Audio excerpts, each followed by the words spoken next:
ನಮಸ್ಕಾರ ಎಲ್ಲ ದೊಡ್ಡ ಮಂದಿಗೆ. ನಾ ಇವತ್ತು ಹೊಂಟೇವಿ ಗೋಕರ್ಣ ಕ್ಷೇತ್ರಕ್ಕೆ. ಗೊತ್ತಿಲ್ಲದಿರೋ ಜಾಗದ ಬಗ್ಗೆ ಹೇಳಕ್ಕಂತ ನಾವಿದೇವಿ, ಕೇಳಕ್ಕಂತ ನೀವದಿರಿ. ಮತ್ತೆ ತಡ ಬರ್ರಿ. ಇನ್ನು ಈ ಜಾಗದ ಪೌರಾಣಿಕ ಹಿನ್ನೆಲೆಯನ್ನು ನಾವೀಗ ತಿಳ್ಕೊತ ಹೋಗೋಣ. ತ್ರೇತಾಯುಗದಾಗ ಲಂಕಾಧಿಪತಿಯಾದ ರಾವಣ ಶಿವನ ಪರಮ ಭಕ್ತ ಆಗಿರ್ತಾನ. ಹಂಗೆ ಆತನ ತಾಯಿ ಸಹ ಕೈಕಸಿಯು ಪರಮೇಶ್ವರನ ಪರಮ ಭಕ್ತಿಯಾಗಿರ್ತಾಳ. ಒಮ್ಮೆ ಕೈಕಸಿ ಸಮುದ್ರ ದಂಡಿ ಮ್ಯಾಗ ಮರಳಿನಿಂದ ಅಂದ್ರೆ ಉಸುಕಿನಿಂದ ಶಿವಲಿಂಗ ಮಾಡಿ ಪೂಜೆ ಮಾಡ್ತಿರ್ತಾಳೆ. ಆವಾಗ ಅಲ್ಲಿನ ಅಲೆಗಳು ಶಿವಲಿಂಗವನ್ನು ಕುಚ್ಕೊಂಡು ಹೋಕ್ಕವ.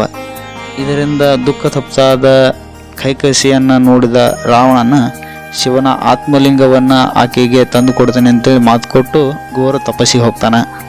ಘೋರ ತಪಸ್ಸು ಫಲಿಸಿ ಶಿವನ ಅವನ ಮುಂದೆ ಪ್ರತ್ಯಕ್ಷ ಆಗಿ, ನಿನಗೇನು ಬೇಕು ಅವರ ಅಂತ ಕೇಳಿದಾಗ, ನಮ್ಮ ತಾಯಿ ಪ್ರತಿದಿನ ಪೂಜೆ ಮಾಡೋಕೆ ನಿನ್ನ ಆತ್ಮಲಿಂಗ ಬೇಕಂದಾಗ ಅದಕ್ಕೆ ಒಪ್ಪಿದ ಶಿವನ ಒಂದು ನಿಬಂಧನೆಯನ್ನು ವಿಧಿಸಿ ರಾವಣಿಗೆ ಆತ್ಮಲಿಂಗವನ್ನು ಶಿವ ಕೊಟ್ಟಿರ್ತಾನೆ. ಆತ್ಮಲಿಂಗವನ್ನು ತಗೊಂಡು ಲಂಕೆವರೆಗೂ ಎಲ್ಲಿ ನೆಲದ ಮ್ಯಾಗ ಇಡಲಾರ್ದ ತಗೊಂಡು ಹೋಗ್ಬೇಕಂತ ಒಂದು ನಿಬಂಧನೆ ಶಿವ ಹೇಳ್ತಾನೆ. ರಾವಣ ಖುಷಿಯಿಂದ ಆತ್ಮಲಿಂಗವನ್ನು ತಗೊಂಡು ಲಂಕೆ ಹತ್ತ ಪ್ರಯಾಣ ಬೆಳೆಸ್ತಾನೆ. ಆತ್ಮಲಿಂಗ ಲಂಕೆಗೇನಾದರೂ ಹೋದ್ರೆ ಅವ ಸರ್ವಶಕ್ತನಾಗ್ತಾನೆ, ಲೋಕವನ್ನು ವಿನಾಶ ಮಾಡೋಣಂತ ಆ ಥರ ಆಗ್ತಾನೆ ಅಂಥೇಳಿ ದೇವಾನುದೇವತೆಗಳು ವಿಷ್ಣುವಿನ ಮೊರೆ ಹೋಗ್ತಾರೆ. ಹಾಗೂ ವಿಷ್ಣುವು ಶಿವಪುತ್ರ ಆದಂತಹ ಗಣಪತಿ ಮನವನ್ನು ಒಲಿಸಿ ಬ್ರಾಹ್ಮಣ ವಟುವಿನ ರೂಪವನ್ನು ಧರಿಸಿ ರಾವಣನ ಕೈಯಿಂದ ಆತ್ಮಲಿಂಗವನ್ನು ಪಡೆದು ಭೂಮಿಯಲ್ಲಿ ಇರಿಸ್ಬೇಕಂತೇಳಿ ಸೂಚಿಸ್ತಾರೆ. ಇತ್ತ ಲಿಂಗವನ್ನು ಹೊತ್ಕೊಂಡ ರಾವಣ ಗೋಕರ್ಣದತ್ತ ಬರ್ತಿರ್ತಾನೆ.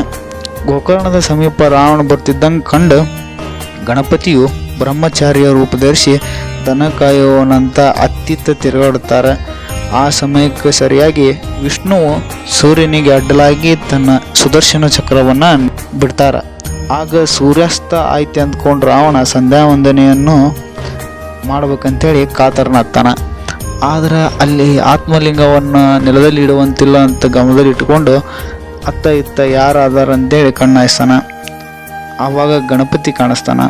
ಆ ಬಾಲಕನನ್ನು ಕರೆದ ರಾವಣನು ಈ ಲಿಂಗವನ್ನು ಸ್ವಲ್ಪ ಕಾಲ ಹಿಡಿದುಕೊಂಡಿರುವಂತೆ ಸಂಧ್ಯಾ ವಂದನೆ ಮುಗಿಸಿ ಬರುವವರೆಗೂ ಭೂಮಿ ಮೇಲೆ ಇಡಬಾರ್ದಂತೇಳಿ ರಾವಣನು ಬೇಡ್ಕೊಳ್ತಾನೆ.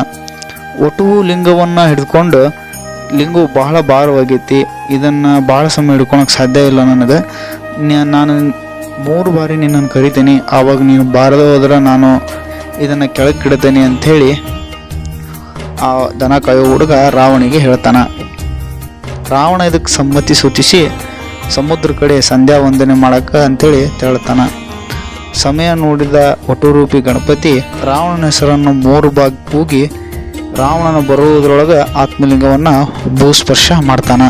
ಆತ್ಮಲಿಂಗವನ್ನು ಲಂಕೆಗೆ ಕೊಂಡೊಯ್ಯಲಾಗದ್ರಿಂದ ಸಿಟ್ಟಾದ ರಾವಣ ಗಣಪತಿಯ ತಲೆಗೆ ಕುಟ್ಟುತ್ತಾನೆ. ನಂತರ ಭೂಸ್ಪರ್ಶವಾದ ಲಿಂಗವನ್ನು ಭೂಮಿಯಿಂದ ಕೇಳಲು ಶತಪ್ರಯತ್ನ ಪಡ್ತಾನೆ. ಸಂಪೂರ್ಣ ಲಿಂಗವನ್ನು ಕೇಳಲು ಸಾಧ್ಯವಾದ್ದರಿಂದ ಲಿಂಗದ ಸಣ್ಣ ಸಣ್ಣ ಭಾಗಗಳು ರಾವಣ ಕೈ ಸೇರ್ತಾವು. ಈ ಸಣ್ಣ ಭಾಗಗಳನ್ನು ರಾವಣನು ಕೋಪದಿಂದ 4 ದಿಕ್ಕಿಗೆ ಎಸಿತಾನೆ.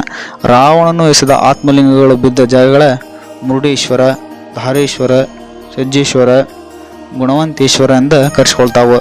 ಪರಶಿವನ ಆತ್ಮಲಿಂಗವನ್ನು ನೆಲದಲ್ಲಿ ಸ್ಥಾಪಿಸಿದ ಗಣಪತಿ ಆತ್ಮಲಿಂಗದ ಆಜ್ಞೆಯಂತೆ ಪಶ್ಚಿಮಮುಖವಾಗಿ ಅದೇ ರೂಪದಲ್ಲಿ ನಿಂತಿದ್ದಾನೆ.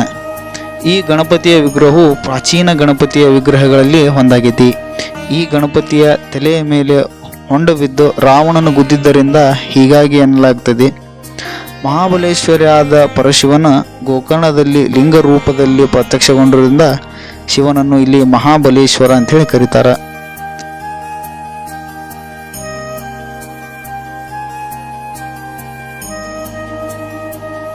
ಶ್ರೀರಾಮನು ರಾವಣನನ್ನು ಕೊಂದ ಪಾಪ ಪರಿಹಾರಕ್ಕಾಗಿ ಈ ಕ್ಷೇತ್ರಕ್ಕೆ ಬಂದು ಶಿವನನ್ನು ಪೂಜಿಸಿ ಕೃತಾರ್ಥನಾದಂತ ಸಹ ಹೇಳ್ತಾರೆ.